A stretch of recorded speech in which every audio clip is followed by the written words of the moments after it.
la marea umana era emozionante e il nostro segretario ha chiesto alla gente di stringere un patto, cioè decenni fa qualcuno occupò il nostro paese con i carri armati, oggi ci provano con i gommoni.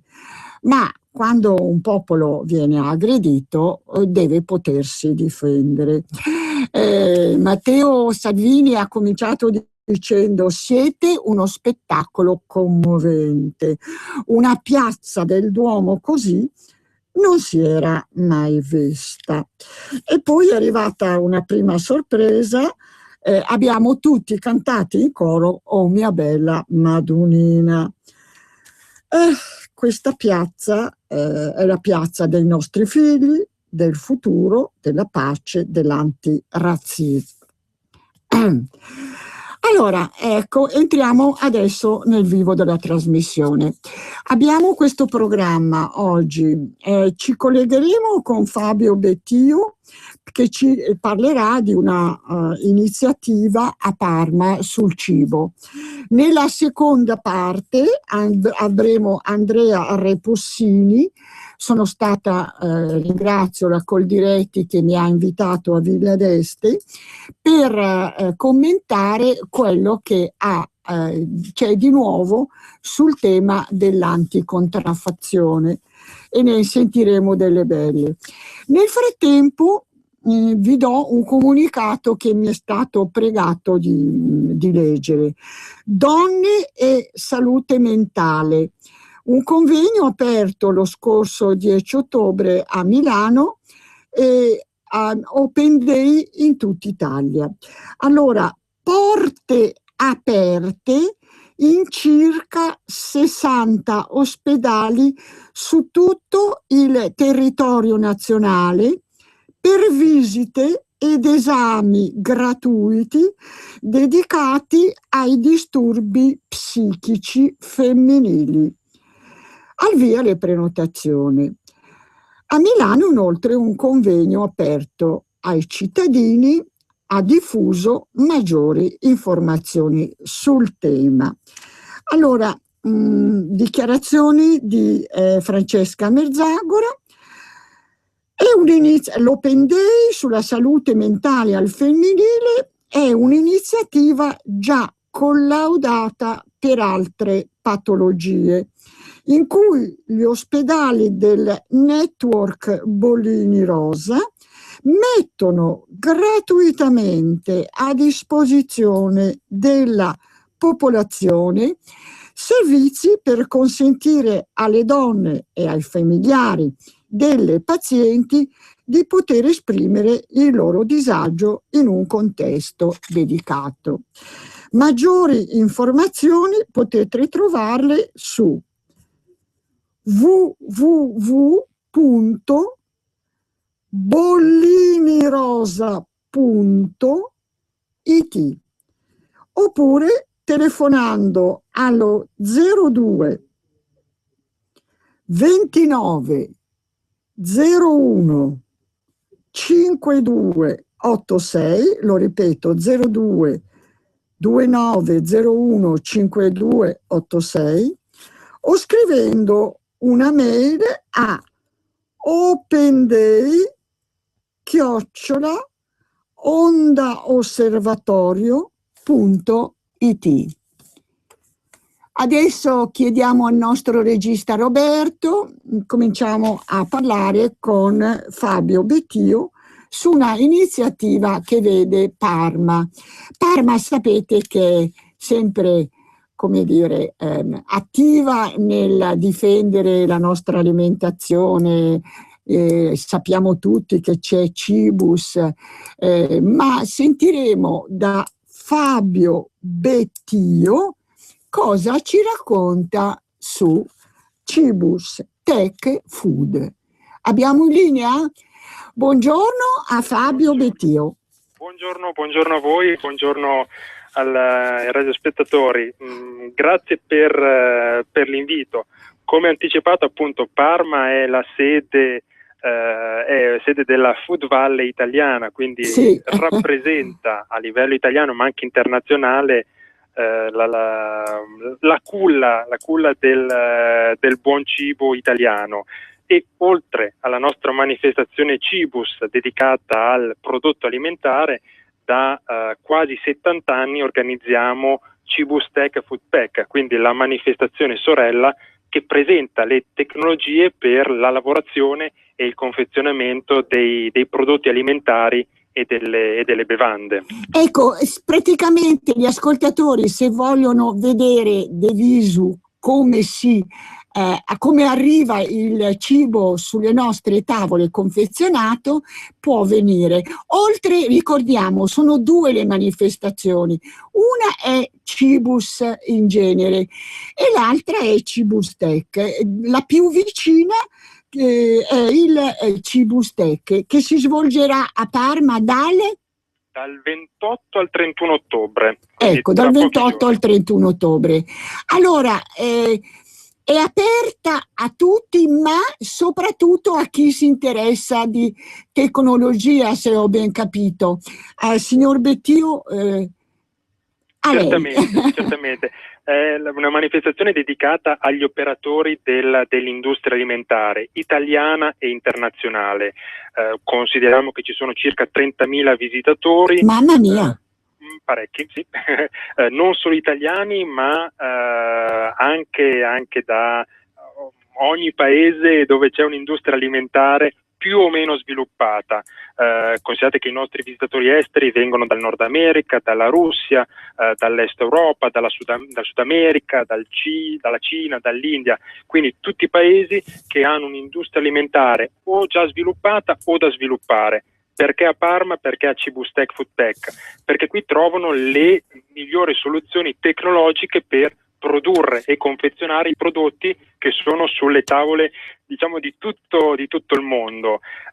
E poi perché in Italia? Perché spesso è l'industria alimentare italiana quella più raffinata, quella più innovativa, quella con un livello qualitativo molto più alto, che ha delle esigenze tecnologiche molto forti.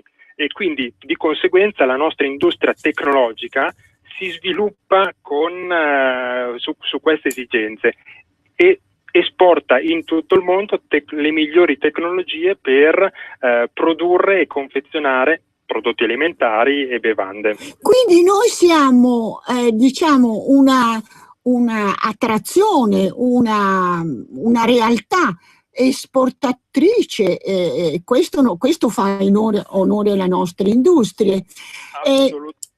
Scusi, ci sono anche espositori stranieri oltre che visitatori? Certamente, noi abbiamo circa 1.000.000 di espositori, 700 sono italiani, 300 sono esteri, che vengono appunto in Italia a proporre le loro soluzioni tecnologiche, che in alcuni casi competono a livello mondiale con l'industria alimentare italiana. Ma Cibus Tech Food Pack, un po' come Cibus per il prodotto alimentare, ha l'obiettivo di valorizzare il Made in Italy tecnologico. Ecco, la esposizione sorella Cibus, a cui io ho partecipato con molte volte e con grande piacere, anche quest'anno si svolgerà Allora, Cibus si è svolta lo scorso maggio 2014, la prossima edizione di Cibus, quindi la manifestazione dedicata al prodotto alimentare, è a maggio 2016. Ecco, quindi segnatevelo perché vale veramente la pena. Allora, diciamo che quindi è una buona notizia per la nostra industria, perché diciamo noi siamo esportatori nel campo della tecnologia alimentare, ma non solo, dell'alimentazione. Io nella seconda parte sono stata invitata dalla Coldiretti a Cernobbio nel loro annuale incontro e devo dire purtroppo che c'è ancora allarme per la imitazione dei prodotti alimentari, che si avvalgano di furbacchioni che vuoi per l'Italian Sound o vuoi per comunque altre sirene continuamente dobbiamo stare allerta. Ecco, c'è un'imitazione anche nel campo della tecnologia, dei nostri macchinari, del nostro settore? Certamente, insomma, sono bravi. I furbacchioni ci sono in ogni settore.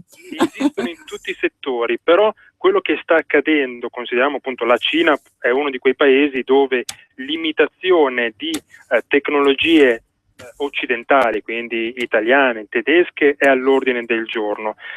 Si tratta di tecnologie che fino a qualche tempo fa, qualche anno fa, hanno avuto anche un discreto successo. Non in Europa preciso, quindi hanno avuto magari possibilità di vendere tecnologie in paesi ad esempio asiatici o dell'area africana. Si sta però assistendo ad un ripensamento, cioè l'industria alimentare bella europea notizia. o asiatica o africana ha necessità di tecnologie che funzionino, che siano affidabili e che garantiscono un livello molto elevato di standard, e questo lo si ottiene con tecnologie consolidate europee e quindi italiane prima di tutto. Cioè ogni tanto abbiamo anche delle belle notizie. 0266203529 se qualche ascoltatore vuole porre domande. Ci dice il regista che abbiamo già una telefonata. Pronto? Buongiorno. Buongiorno signora. Buongiorno. Sono Ennio da Sassari. Ah, da Sassari, benvenuto alla Sardegna. Grazie, sono un ascoltatore abituale. Volevo dare una notizia al suo ospite, a meno che non lo sappia già, e cioè che riguarda il trattato transatlantico, questo trattato assassino, lo definisco io, della giornalità dei nostri prodotti, cioè di quello che mangiamo. Allora, questo trattato transatlantico che farà fare affari agli Stati Uniti e all'Unione Europea, prevede, per quanto riguarda il latte, sto leggendo testualmente quest'articolo, per il latte prevede questo trattato di aumentare il numero delle cellule somatiche autorizzate nel latte di mucche affette da mastite o sopprimere totalmente l'obbligo del conteggio. Vuol dire che abbatteranno questi controlli sul latte e noi rischieremo di bere latte con materiale purulento che proviene dalle mammelle delle mucche affette da mastite. Vorrei sapere dal suo ospite se è al corrente di questa bruttissima notizia. Grazie. Purtroppo accanto alle belle notizie ci sono anche quelle brutte. Io conto di fare anche questa domanda al prossimo ospite. Dopo le 13:30 avremo appunto ospite da Coldiretti. Però sentiamo il nostro ospite se è al corrente. Sono informato. Ovviamente noi come quartiere fieristico abbiamo come obiettivo quello di favorire l'incontro tra domanda e offerta, ma favorire anche l'incontro di chi decide, e proprio su questo tema noi ospiteremo durante la manifestazione il World Food Forum. È un appuntamento molto importante che parlerà di strategie globali per la sicurezza alimentare. Ospiteremo a Parma, grazie agli organizzatori del forum, le 4 agenzie, quella europea, quella statunitense, quella canadese e quella cinese, che discuteranno di diversi temi. Quindi noi ci promuoviamo sempre con Cibus Tech Food Pack e come Cibus come un palcoscenico a disposizione dei diversi operatori nazionali e internazionali per discutere dei temi. Poi insomma noi siamo per favorire uno sviluppo del business che però sia rispettoso della sicurezza alimentare dei nostri consumatori. Certo, assolutamente. Io vi ringrazio molto per l'invito che mi è giunto, cercherò di essere presente. Allora, dicevamo che la tecnologia italiana è stata nel lungo periodo premiata perché gli imitatori hanno purtroppo per loro, non hanno la nostra tecnologia. Quindi questa è una notizia che ci fa piacere. Lei ha anche delle cifre sulle esportazioni? Si tratta di diversi settori, perché si parla sia di macchine per la trasformazione e macchine per il confezionamento. In entrambi i casi si tratta di una crescita delle esportazioni molto importante e su alcune tecnologie anche a 2 cifre. Si arriva anche a un incremento del livello di export del 20-25%. Oh, che bello, bello. Molto, molto elevato in paesi molto lontani dall'Europa. L'area asiatica è un'area con una forte ricezione di tecnologia italiana, anche gli Stati Uniti e il Canada, che sono appunto sono l'area focus di Cibus-Tec Foodtech di questa edizione. Ci saranno circa 40 operatori dell'industria alimentare statunitense e canadese, fra le più importanti aziende dei 2 paesi, che sono a Cibus-Tec Foodtech per decidere i prossimi investimenti in tecnologia. Quindi è uno di quei settori che contribuisce in modo importante alla crescita del nostro paese. Non sempre ce ne ricordiamo, perché è molto più facile parlare magari di export di formaggio, di pasta, ma la tecnologia alimentare è uno dei tanti pilastri importanti del nostro paese, dell'export del nostro paese. Quindi diciamo queste tecnologie sono sempre all'avanguardia per proporre diciamo non solo innovazione ma sicurezza. Ecco, immagino che sarete, come dire, sempre all'avanguardia per quello che riguarda le novità, le tecnologie innovative. Certo, consideriamo appunto fra gli per altri... esempio, può farsi l'esempio di qualche apparato tecnologico che rispetto agli anni precedenti voi proporrete? Sarà proposto? Consideriamo ad esempio il settore delle insalate pronte, che ecco. è un prodotto che va molto di moda e piace molto al nuovo consumatore che ha sempre meno tempo e ha la necessità di trovare un prodotto già pronto nel proprio frigorifero da utilizzare. Ci sono dei temi molto importanti su questo prodotto che sembra molto banale. In realtà alle spalle ha una tecnologia molto all'avanguardia. Uno dei temi, ad esempio, delle insalate pronte è la riduzione del consumo d'acqua per il lavaggio, perché ricordiamo tutto che sono prodotti già pronti al consumo che non devono essere lavati, quindi sono lavati presso l'industria che trasforma, che confeziona, con tecnologie che hanno un risparmio d'acqua molto importante. Ecco. E il prodotto garantisce sempre elevati standard di salubrità, altrimenti appunto non potrebbero essere prodotti. Quindi la sfida è molto importante di molte tecnologie che si vedranno a Parma settimana prossima, quindi una maggiore sostenibilità ambientale della produzione, accompagnata, non dimentichiamocelo, anche da una sostenibilità economica, quindi un minor utilizzo di risorse significa rispettare l'ambiente e contribuire dal punto di vista economico al successo dell'industria che produce questo tipo di prodotti. Quindi questo ci rassicura che diciamo si va verso un minore consumo di acqua e questo è già di per sé un successo, diciamo, della tecnologia che ci garantisce la salubrità del prodotto ma anche come arrivarci senza troppo sciupare. Purtroppo l'acqua sappiamo che è uno dei grandi temi del futuro. Purtroppo è così, cioè non abbiamo abbastanza acqua. Il pianeta, quelle sono le risorse.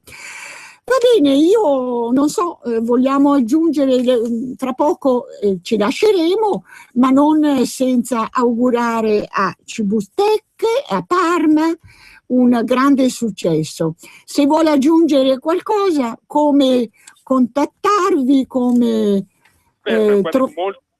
molto semplicemente i radioascoltatori presenti interessati ad avere maggiori informazioni sulla manifestazione possono tranquillamente visitare il sito di manifestazione che è www.cibustec.it.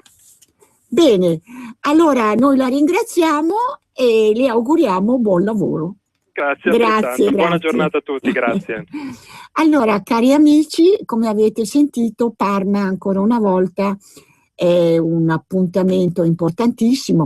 Fra poco anche ci sono molte manifestazioni sul cibo in programma nei prossimi mesi e noi ci auguriamo che abbiano un grande successo. Va bene, adesso Roberto ci fai la pausa? Bene, ci risentiamo subito dopo.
Ventidue. Eccoci di ritorno. Per chi si fosse messo all'ascolto in questo momento, sono Renata Galanti. Questo spazio di Radio Padania è dedicato a tutto quello che famiglia, alimentazione, sanità e chi più ha ne metta. Allora, io vado in onda lunedì al mercoledì dalle 13 alle 14, lo ricordo agli ascoltatori. Ricevo molte telefonate, molte lettere, ringrazio coloro che mi scrivono, mi telefonano. Abbiamo un ospite non nuovo sulle onde di Radio Padania, perché è già stato nostro ospite nel passato, ma è un po' che non lo sentiamo. È Andrea Repossini della Coldiretti. Benvenuto Andrea Repossini. Benvenuti a voi, buongiorno a tutti. Allora, i nostri ascoltatori diciamo conoscono più Bonaccorso e Prandini, ma insomma abbiamo il piacere di parlare con un esperto. Allora, Cernobbio, Villa d'Este, il 17 e il 18 si è svolto l'appuntamento della Coldiretti Princi, perché ci sono molti appuntamenti locali, ma l'appuntamento clou è a Villa d'Este il 17, è stato a Villa d'Este il 17 ottobre. Io vi ringrazio per l'invito, sono venuta e ho visto molte cose che mi hanno fatto piacere, altre invece un po' meno. Per esempio, conoscere cioè sapere che la contraffazione, lungi dall'essere debellata, è in continuo aumento, non è certamente una buona notizia. Adesso io non lo sapevo, hanno persino colpito lo spumante del tenore Bocelli, che cioè le inventano proprio tutte, oltre al parmesan, al gorgonzola, chi più ne ha più ne metta, l'olio. L'anno scorso c'era una tavola che riproduceva le contraffazioni. Ma che fantasia hanno Repossini, i nostri furbacchioni. A te. Hanno una bella fantasia. Se noi pensiamo che 60 miliardi l'Italian Sounding nel mondo, dove si vedono prodotti che o riportano delle bandiere italiane o si rifanno dei nomi italiani, il parmesan per tutti, principe, questo è un grave problema. Noi dobbiamo ringraziare in maniera molto forte NAS e tutte le forze dell'ordine che stanno combattendo queste frodi, perché sono frodi vere e proprie. Se voi pensate che dal 2008 al 2014 sono aumentati del 277% i sequestri di prodotti contraffatti e di frodi, vedete che i numeri sono esponenziali. Incremento del 277%, vuol dire che sono quadruplicate? Praticamente sì, continuano a copiarci, vuol dire che noi facciamo un prodotto... vuol dire che noi siamo molto bravi, ma purtroppo, diciamo, lo straniero, ma anche l'italiano, che sente dal suono una musica fra virgolette italiana, come facciamo a convincerlo di controllare meglio? Che strumenti abbiamo? Oltre agli strumenti internazionali, che però mi pare non funzionino molto bene. Qui lo dico. Abbiamo uno strumento, potremmo avere uno strumento molto efficace, è quello dell'etichettatura. Bisogna far sì che la legge sull'etichettatura venga applicata e venga approvata in Italia per mettere in chiaro tutto quello che è il buono che si fa in Italia e in cattiva luce tutto quello che è contraffazione, facendo ritornare il valore al prodotto, il valore all'agricoltore e anche al settore agroalimentare. Ma perché non si riesce? Cioè, che le colpe sono nazionali, europee o internazionali? Colpe sono che manca un pezzettino per concludere questo tipo di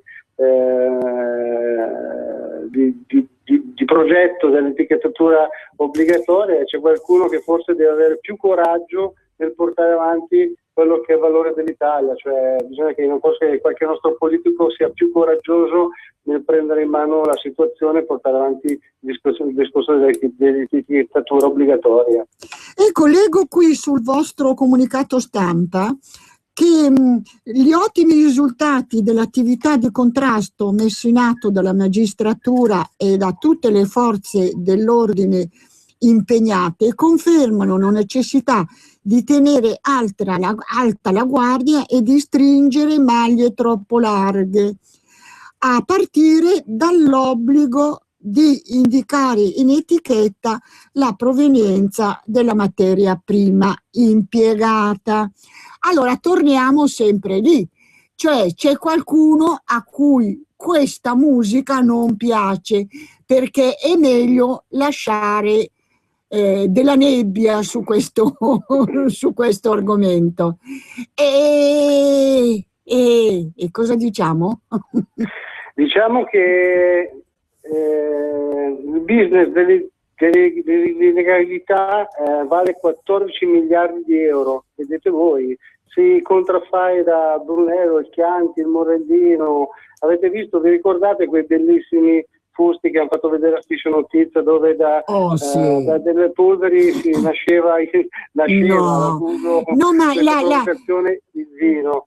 Ma la cosa più divertente era che c'era la possibilità di scegliere, o sceglievi 10 tipi di vini fatti come con acqua e polvere. Questa era la cosa più divertente, mentre invece sappiamo quanta fatica c'è dietro ai nostri prodotti. Ma allora l'Europa non ci difende abbastanza, secondo te?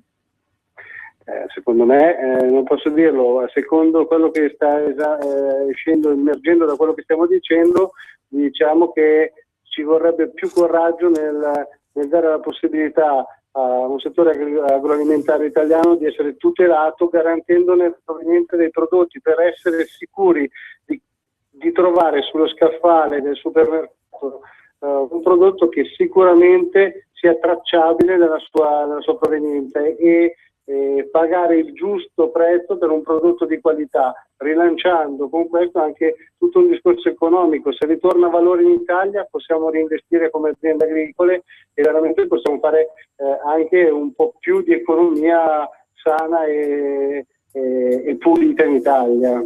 Allora, sono stati sequestrati beni e prodotti per un valore di 318,7 milioni, soprattutto con riferimento a prodotti base come la carne, 29%, farine, pane e pasta, 16%, latte e derivati, 12%, prodotti ittici, 9%, ma anche in misura rilevante alla ristorazione, 15%, dove per risparmiare si diffonde purtroppo l'utilizzo di ingredienti low cost che spesso nascondono frodi e adulterazioni.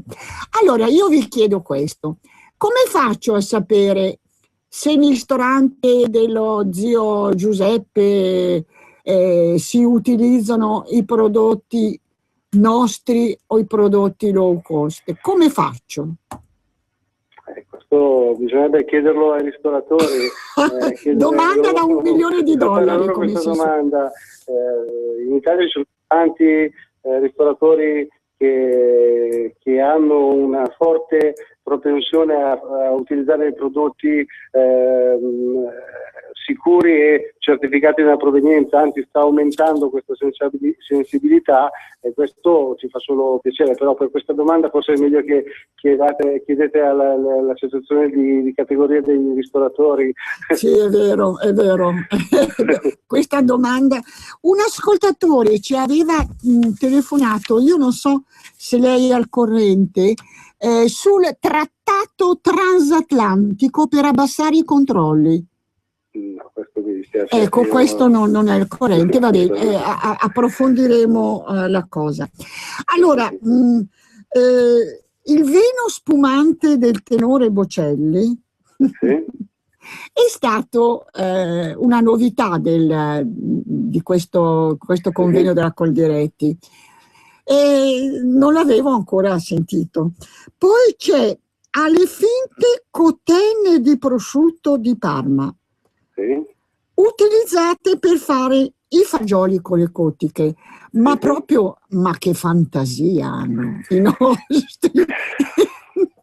Ma la parola Parma fa vendere, ricorda un territorio, delle tradizioni, purtroppo chi poi produce, specialmente maiali in questo periodo che è un grosso momento di crisi come altre produzioni, ne paga le conseguenze. Cerchiamo veramente di portare avanti un discorso di etichettatura e di provenienza del prodotto che può salvaguardare il consumo, i cittadini e le nostre aziende agricole e anche il mondo agroalimentare italiano. Allora, se qualcuno vuole porre domande al nostro ospite, 0266203529. Ma allora, l'etichettatura trasparente, fortunatamente, è appannaggio di alcuni prodotti, come le carni, mi pare, no? Ma le voglio che sia lei ad elencarli.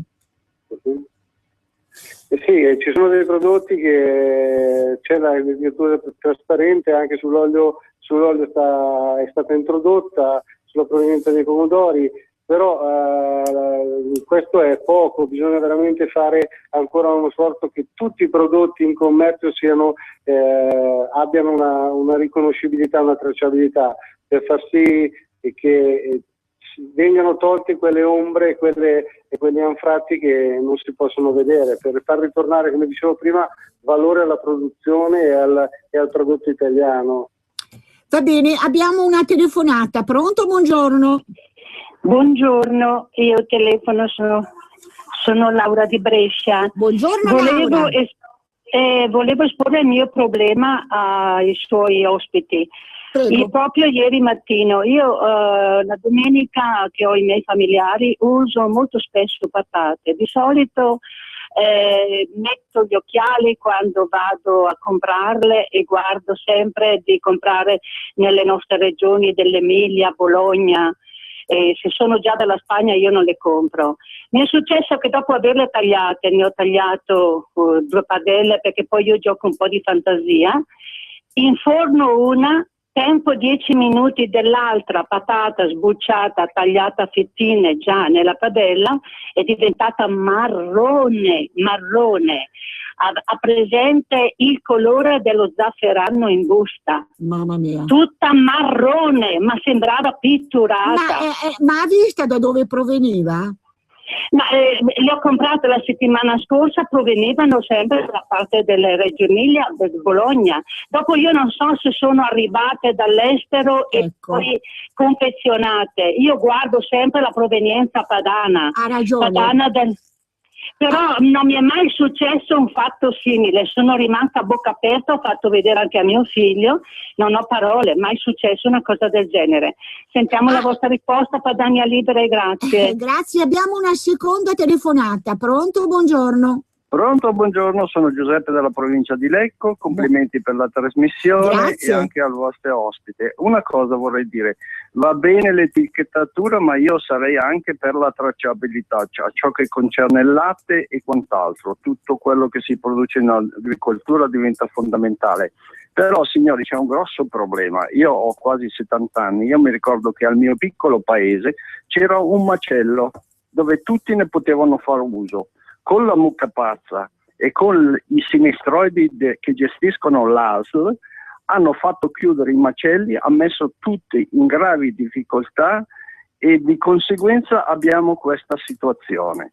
Io mi ricordo con l'attività quanto facevo l'albergatore e le piastrelle, 1,80 metri, alla fine ho detto io adesso piastrello tutta la cucina, almeno non rompete più le scatole, perché è stata proprio una vessazione, cioè questi soggetti, ASL, non sono lì per aiutare la gente. Io mi chiedo, se non ci sono, io adesso abito in un paese di 10.000 abitanti, non c'è nessun macello pubblico, l'hanno fatto per far entrare la mucca pazzo dall'Inghilterra e quant'altro. Se una persona deve ammazzare una bestia, diventa matto, non sa cosa fare. I contadini, quando hanno una mucca che è vecchia, si mettono a pregare. Grazie, buongiorno. Grazie, abbiamo un'altra telefonata. No, è caduta la linea, preghiamo l'ascoltatore di richiamare. Allora, diamo la risposta a Andrea Repossini Coldiretti. Allora, per quanto riguarda le patate, mi sa che la signora deve, come è capitato anche a me, a mia mamma, imparare a leggere le etichettature. Una cosa è il confezionamento che può essere fatto in Italia, un'altra cosa è la provenienza che potrebbe essere anche dall'Olanda. E visto come era conciata la patata, forse qualche problema di conservazione c'era, magari qualche passaggio in cella in più che ha determinato poi un iscurimento della patata in fase di cottura. Ecco. Infatti, e poi mi allaccio subito all'altra domanda dell'amico di Lecco, se non sbaglio, sì, che diceva l'obbligo della tracciabilità. L'etichettatura trasparente, la fase fondamentale è la tracciabilità del prodotto. Il prosciutto crudo, io devo avere la tracciabilità delle cosce di maiale, da dove arrivano, è lì la forza, è lì il vantaggio indispensabile per il discorso etichettatura. Per quanto riguarda i macelli, purtroppo è una domanda che io posso rispondere in maniera molto ai limiti. Per quanto riguarda i controlli che ci sono in Italia, e per fortuna ci sono i controlli, e grazie anche alle ASL e tutti gli enti predisposti, abbiamo il minor problema sul settore agroalimentare. Ricordiamoci che la mucca pazza da noi è stato veramente casi sporadici e grazie a quello che l'Italia ha messo in piedi come regole e controlli ha permesso questo. Per quanto riguarda i macelli, purtroppo i macelli più piccoli sono e più non riescono a sopravvivere, quello è il problema, perché ci sono sempre meno bestie da macellare e i costi di gestione di un macello sono sempre molto alti per essere in sicurezza. Ma mettere in sicurezza un macello vuol dire mettere in sicurezza anche il consumatore finale. Ecco, poi c'è la nebulosa dei prodotti caseari. Voi avete recentemente fermato un camion o un tir, non so bene, adesso me lo preciserà lei, che conteneva cagliate che non sono latte trasformato, ma sono senza data e sono il punto di partenza per alcuni prodotti, fra cui la mozzarella. Vuole specificare?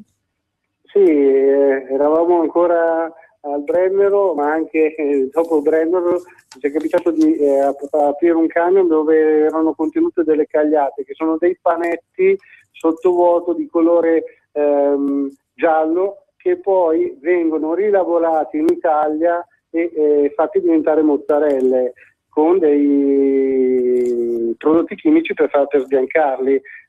Cosa succede? Che il trasporto, pensate solo al trasporto di un prodotto semilavorato che non è una mozzarella ma è una cagliata importata in Italia, già diminuisce il costo del trasporto. Ma cosa portiamo dentro? Portiamo dentro delle cose indistinte, dei panetti gialli che poi diventano delle mozzarelle bianche. Già quello dovrebbe fare riflettere. Allora ritorniamo da dove siamo partiti, purtroppo. Bisogna etichettare la provenienza. Non c'è niente da fare fino a quando noi non avremo il racconto dell'iter che un prodotto ha fatto. Non saremo sicuri, perché la nostra salute... Posso ricordare a tutti gli ascoltatori che ci sono sempre i mercati di campagna amica che sono molto diffusi sul territorio, ci sono anche delle botteghe italiane che sono molto diffuse sul territorio, ci sono i punti vendita degli agricoltori. Provate anche a usare questo canale di distribuzione nuovo e innovativo che ci stanno un po' invidiando in tutta Europa. Ecco, questo è stata un'iniziativa della Coldiretti che è stato molto apprezzato. Allora, cosa preparate per l'Expo 2015? Come ci presenteremo? Con un biglietto da visita, diciamo, con alcune ombre. Il presidente Maroni ha sottolineato l'importanza di Expo 2015 per i nostri prodotti, ma riusciremo a combattere contro appunto quelli che io chiamo i furbacchioni? Beh, da parte di Coldiretti ci sarà sempre una lotta sempre più decisa ad affrontare il problema. Per quanto stiamo facendo per Expo, noi abbiamo già iniziato un annetto fa che grazie a un accordo con la Regione abbiamo portato su tutto il territorio della Regione Lombardia Expo Tour. Che cosa vuol dire Expo Tour? Facciamo conoscere alla Regione Lombardia, in questo momento, quello che c'è sul territorio italiano che parla di italiano lombardo, che parla di alimentazione, tutela del territorio, istruzione, perché abbiamo anche delle fattorie didattiche dove si fa scuola ai bambini per farli ritornare un po' al mondo agricolo, eccolo, i bambini. A conoscere la terra. Questa è una bella cosa che stiamo facendo. Allora, il regista mi sta facendo dei segnacci, che vuol dire chiudi. Allora, prima di chiudere, diamo l'ultima parola a Andrea Repossini da Coldiretti. Cosa auguriamo allora all'Expo? Auguriamo di avere una legge sull'etichettatura precisa che ci faccia capire da dove arrivano i nostri prodotti e di avere una grande agricoltura italiana che porti avanti veramente i valori del Made in Italy, perché l'agricoltura sta ritornando centrale nel momento economico italiano. Sosteniamola, diamogli una mano e andiamo avanti così che va bene.